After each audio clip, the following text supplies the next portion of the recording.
Hello and welcome to the channel.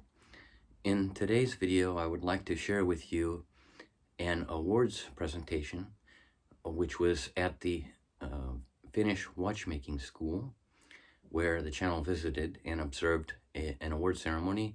Now, this was in honor of 3 senior watchmaking teachers, instructors at the school, and this was honoring their service. And I just wanted to share this with you, as this is very interesting horological local activities, and these individuals are very well known locally and respected. For those of you who are watching in English, I would ask you to change your subtitling so that you can understand with a translation. But I will present now this award ceremony, and I hope it is interesting. Thank you.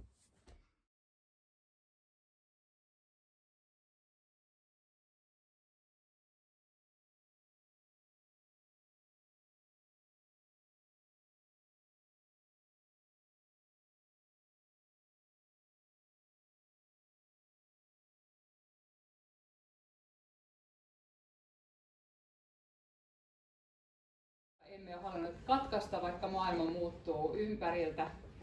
Tämä kouluhan perustettiin jo silloin 1944 ja varmaankin tuonne ihan 1900-luvun loppuun asti niin tällaiset muotokuvat on olleet aika olennainen osa organisaatioiden sitä kulttuuria ja niillä on haluttu kunnioittaa ja arvostaa sitä työtä, mitä organisaatiossa työntekijät on tehneet. Ja meilläkin täällä Kelloseppäkoulussa se perinne on ollut. Täällä on tiloissa, kuten näette, niin paljon erilaisia muotokuvia, mutta myös sitten ihan valokuvia on viimeisestä tällaisesta opettajasukupolvesta tehty. Mutta tänä vuonna haluttiin ehkä tuoda sitten takaisin sitä kuvataidepuolta ja sitä kädentaitoa, mikä sinne maalaukseen menee, ja siksi emme teettäneetkään valokuvia, vaan nimenomaan öljyvärimaalaukset meidän nyt tästä sukupolvesta sitten opettajia. Eli siellä 80-90-luvun vaihteessa kelloseppäopettajilla oli tämmöinen sukupolven vaihdos siellä ja tuli uudet opettajat silloin taloon, ja olen todella onnellisia, että vielä tässä vaiheessa nämä meidän mestarit on täällä talossa, Juha, Jouni ja Markku. Ja tämä on erittäin tärkeää siinä mielessä, että meidän koulumme maine ja kaikki se laatu, mitä täällä tuotetaan, niin sehän tapahtuu siellä opettajan ja opiskelijan rajapinnassa. Ja siellähän se laatu tuotetaan. Ilman näitä taitavia mestareita meitä ei lähtisi maailmalle niin paljon upeita kelloseppiä, joilla on ne kädentaidot niin valtavan hyvin hallussa kuin ne ovat. Joten haluamme sitä tässä vaiheessa kunnioittaa ja myöskin sitten, vaikka he edelleen ovat erittäin aktiivisesti täällä mukana toiminnassa ja opettamassa. Ja Jounikin saatiin takaisin. Jouni kävi vähän katsomassa, että onko ruoho vihreämpää tuolla bisneselämän puolella, mutta ei se ollut. Ja on todella hienoa, että Jouni tuli nimenomaan luotsaamaan meidän ensimmäistä kansainvälistä kurssia ja luomaan sille sen saman pohjan, mikä meidän suomenkielisillä tutkinto-ohjelmilla on. Tosi hienoa saada Jouni takaisin tänne taloon. Ja Kai Halmisvaara, Kaitsu, joo.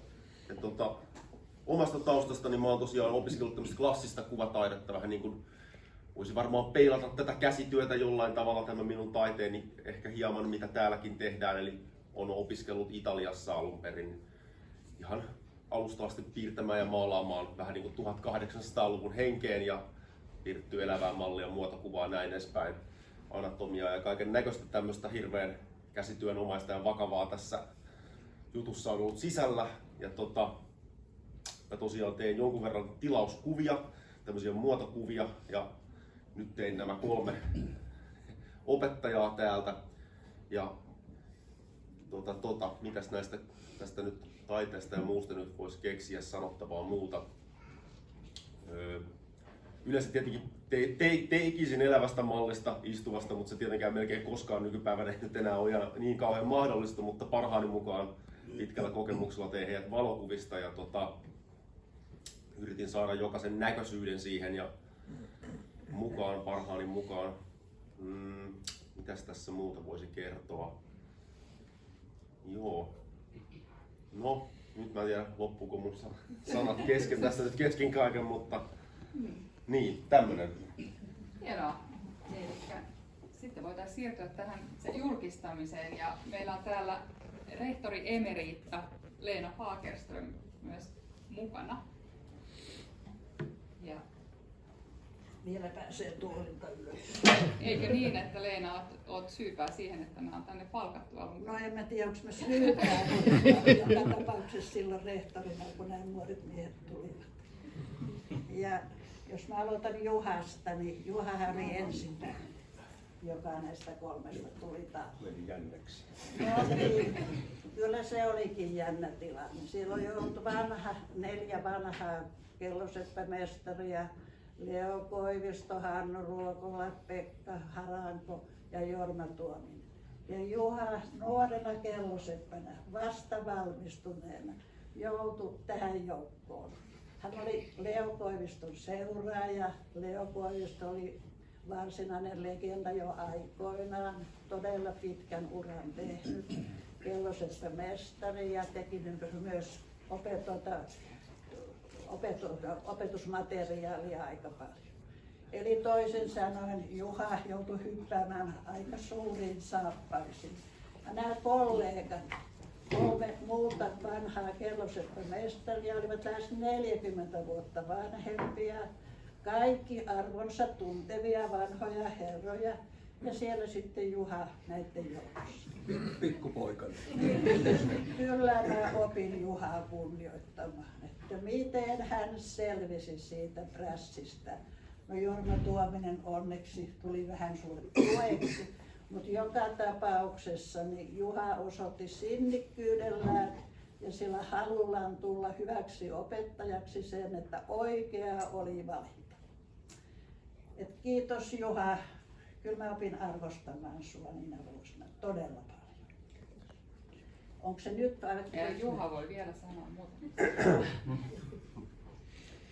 No sä varmaan muistat sen puhelun silloin 87 syksyllä. Sä soitit mulle Turkuun. Mä olin töissä silloin siellä ja illalla tuli kotiin ja yllättäen sä soitit mulle. Ja mulla oli aavistustenkaan mikä oli asia ja sä kysyit, että tulisitko sinä opettajaksi. Ja mä en niin kuin ikinä voinut kuvitellakaan, että minä tulisin tai alkaisin opettajaksi. Ja sitten sä annoit mulle viikon aikaa, että mietin viikko, että sen jälkeen täytyy päättää. Ja sitten mä ajattelin, että no hulluhan mä oon, jos en mä yritä. Ja sitten se lähti, kävin siellä koululla ja sitten Vosteppiin kevääksi ja siitä se sitten syksyllä lähti. Joku mulle kouluaikaan sanoi, että sä tulet tänne takaisin opettajaksi. Ja silloinkin oli ajatus, että en varmasti tuu ja näin sinne nyt sitten kuitenkin kävi. Ja alkuunkin oli semmoinen, että katsotaan nyt, että tuleeko tästä mitään. Ja sitten jotkut sanoivat jo heti siinä alussa, että joo, tämä on eläkepaikka ja se oli vielä hullumpi ajatus, mutta näin siinä nyt ehkä saattaa käydä, että tässä ollaan siihen asti. Kiitos Leena. Kiitos. Ja kiitos kaikille muillekin, että kyllähän tämä on ollut hieno paikka tehdä töitä. Katsotaanko nyt mitä siellä on. Tämä jännitys lisääntyy. Onko tämä nyt oikein puhuttu?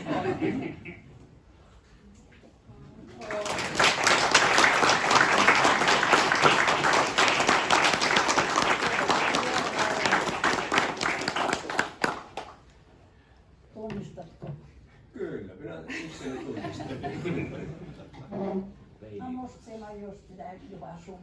määrätietoisuutta ja sitkeyttä, mitä se silloin osoitti ja myöhemmin. Otetaan tästä pieni kuvaussessio vielä, jos käytte siihen kuvavereen ja kuvaamaan. Kiitos. Käykää vielä siihen kuvavereen, jos Petra saa siihen jokaisesta erikseen. Mene vaan meidän kuvaan.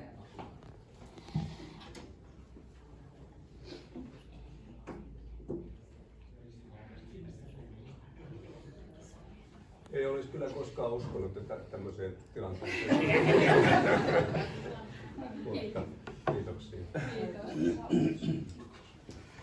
No, mä voin sanoa, että Jounin alku oli jo helpompi. Juha oli talossa, vanhat herrat olivat jääneet eläkkeelle ja Jouni pääsi puhtaalta pöydältä töihin. Se, mikä mulle muistuu parhaiten mieleen ihan Jounin alkuajoista oli välitunti, oppilaat pihalla ja sitten sinne muodostui semmoinen pieni piiri, missä keskellä oli Jouni. Ja kaikilla näillä piiriläisillä oli paksut sikarit. Jouni oli saanut pojan. Ja Jouni sinne ilossaan ja onnessaan halusi jakaa sen luokkansa kanssa. Siinä oli jotain ihan hellyttävää siinä näyssä. Ja silloin mä ajattelin, että hyvä Jouni, että sussa on sitä semmoista hengen herätyksen taitoa ja sydäntä mukana, mikä opettajatyössä on tärkeää. Kiitos. Kiitos itse.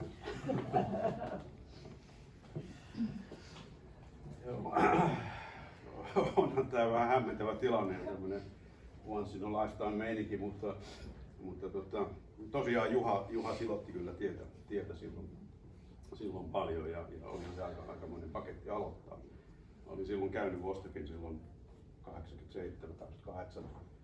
ja olin sitten jo tullut takaisin ja olin töissä silloin ja muistan kun Leena samalla tavalla soitti ja olin niin kuin vähän, että no mikäs nyt ja kysyit sitten, että kiinnostaisiko tämmöinen ja mulla meni, mä sain vähän enemmän aikaa siinä päättää ja mulla oli oikeasti aika iso päätös silloin tehtävänä siinä, että lähdenkö mä opetushommiin vai jäänkö bisnespuolelle silloin ja pari unetonta yötä vietin siinä, sen muistan ja sitten tein ratkaisun silloin ja olen myöhemmin kyllä monen kertaan sitä kiittänyt sitä ratkaisua ja se millä tavalla Leena otti silloin sisään ja millä tavalla Leena lähti sitä koulua ja opetusta kehittämään silloin, niin se oli ihan hämmentävää, että siinä oli kaikki niin kuin sun siipien suojassa kyllä silloin ja se oli ratkaiseva tekijä siihen, että sinne jäi silloin aikoinaan ja nyt tässä tuli tämmöinen pieni vajaan 10 vuoden käppi tähän väliin, mutta ihan yhtenäistä putkea ei tullut, mutta en mä usko, että se, tai ajattelen nyt niin, että ei se varmaan opettajana mikään kauhean huono kokemus ollut tähän väliin. Ja kiitos tästä uudesta tilaisuudesta tässä vielä kerkes palata. Kiitos. Jaha.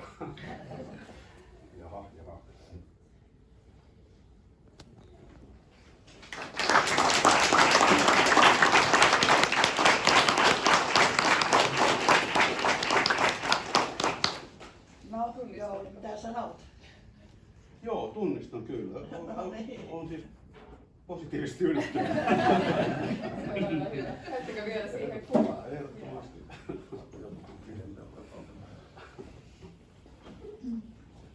Älä nyt jää sinne. Mille puolelle? Tämähän on se taiteilija. Niin. Miten päin tää tulee ottaa? Onko tämä näin oikein? Niin.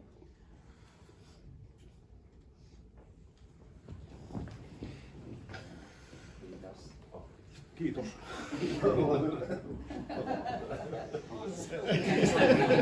Markku, aina auttavainen, aina valmis auttamaan toisia. Markusta mulla on jäänyt oikein semmoinen syvä ja lämmin tunne ja suuri kiitollisuus. Oli kesä ja koulu oli saanut asuntolasta lisää tilaa, jonne oli päätetty sisustaa luentoluokka. No sinne tarvittiin tietysti tuoleja Ja kun koululla oli vähän rahaa, kuten tavallisesti, niin mä olin saanut vihjeen semmoisesta virolaisesta puusepän liikkeestä, mikä teki hyvää tavaraa alla. Mä kävin katsomassa, hyväksyin, tuolit tilasin. No sit kun alkaa koulu tai syyslukukausilla lähellä, mä soitan sinne ja saan epämääräisiä vastauksia. Ei tiedetä saadaanko valmiiksi ja ne mitä oli luvattu, ne on ehkä jo menneet. Ja hyvänen aika, mä olin jo maksanut sen laskun. Mä syytin itseäni niin, että minkä möhläyksen, että oikein enää munauksen. Menen maksamaan laskun ennen kuin tavara on paikalla. No siinä mä sitten olin näissä tunnun tuskissani ja suuttuneena ennen kaikkea itseen, kun Markku tuli. Ja Markku sanoi, että no, tuossa Tampereen murteella, jos mä lähtisin sinne vähän juttelemaan. Markku lähti täyttäväisen askelin. Tuli 2 tunnin kuluttua takaisin, sanoi, että tuolit tulevat ajoillaan. Ja niinhän sitten kävi, kun koulu alkoi, tuolit oli paikalla. Mitä Markku siellä puhui? Ei kukaan kerro. En kysynyt. Olin vaan niin helpottunut. Mutta tämä kuvastaa niin kuin suuremmaltikin Markun luonnetta. Aina valmis apuun, aina hyvän tuulinen, aina empaattinen. Kiitos Markku siitä tapauksesta ja kaikista muusta. Joo, kiitos Leena kaikille. No niin, uskalla. Joo, mä kerron itsestäni sen verran, että silloin kun olin koulussa ja valmistuin 88, pyhästi päätin, en ikinä pääkaupunkiseudulle enää tule, että tämä Tampereen satamakaupunki kyllä saa riittää mulle niin nyt ihan totaalisesti. Menin Tampereen töihin ja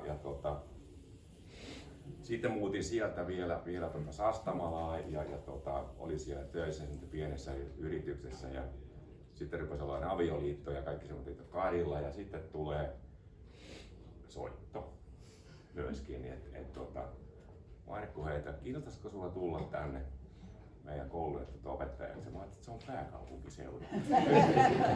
Olin just luvannut itselleni. Joo.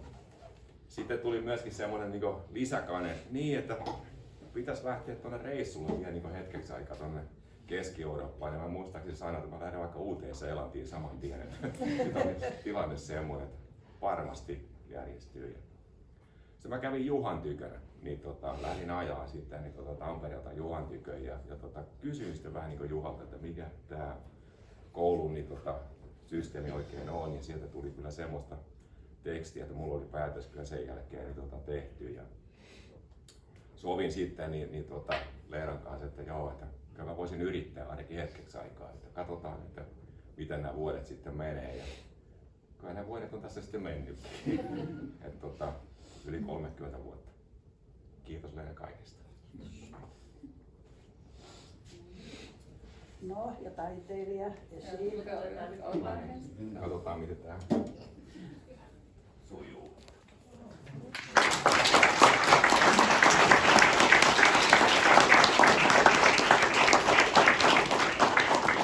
Otetaan Juhan kanssa vastakkain näköjään. Joo, Jooni keskellä. Se on sellainen renesanssiportretti, missä on pariskunta. Nyt mä vastaan jo sen punaksen. Joo. Ei tää näin ollut. Ei se niin ollut tarkoitettu, mutta teidän pitäisi sijoittaa tämä tänne ja tämä tänne sitten, kun te teette. Mieluummin murjotus näin päin kuin Käykö siihen vielä kuvaan? mitäs me otetaan? Katse tulevaisuuteen. No niin.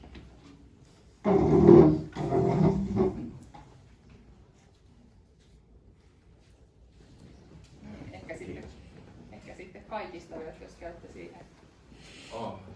Niin koko porukka tähän. Se voisi olla ihan hyvä, että voi vielä vetää. No, jos me mennään. Media. Jos on eteen vai? Niin vai menettekö sitten jokainen kuvanne eteen vai mitäs me Niin, miten ne näkyy nyt? Saa niitä siitä. tehdään?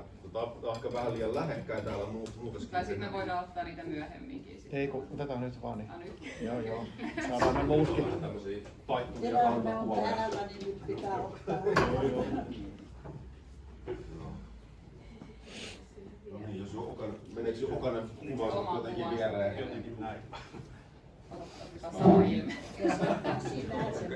Anteeksi, ettei sinusta vaimossa tuiman.